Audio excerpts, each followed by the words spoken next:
We start this morning with some really incredible new video out of southern Ukraine. It shows the aftermath of a purported Ukrainian attack on the Russian-occupied city of Melitopol.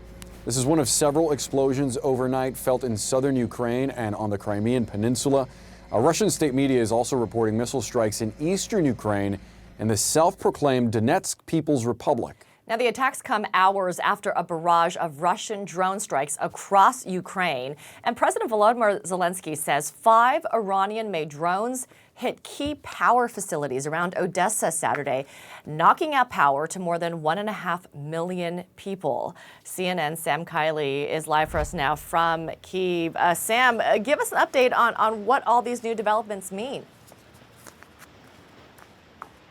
Well, first of all, the Odessa strikes. I think the significance there is that these were made, according to the Ukrainian government, by the Iranian-supplied Shahed drones. These are Iranian missiles that are pretty primitive, cheap to make, but there had been an assumption from the Ukrainians that they were running low on or had run out of entirely these Iranian-made drones. Now, they fired some 15, 5 got through. They've crippled temporarily the power supply to Odessa, a city of over 1 million people that has largely been spared a lot of these attacks on the energy infrastructure here in Ukraine. Elsewhere in the country, the power system is coming back to life. It's down to about 75% of capacity. It'll take a long time to fix it in its entirety. But it is a sign, though, unfortunately, from the Ukrainian perspective, that the suggestion that the Russians were running out of these missiles is no longer the case. Samra Boris? And Sam, we've also seen very intense fighting recently in the town of Bakhmut. What's the strategic significance of those clashes?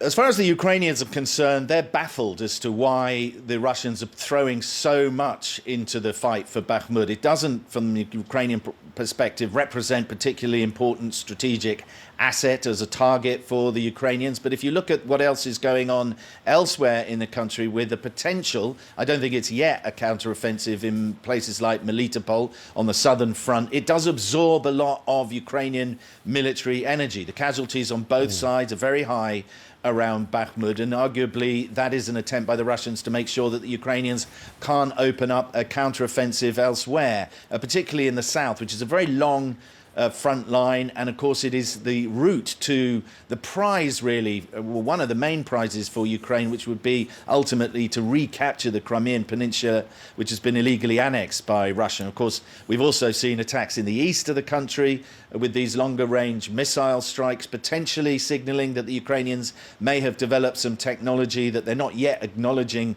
but technology that is getting through Russian air defenses in the Crimean Peninsula, in the east of the country, and lately in Melitopol. Boris?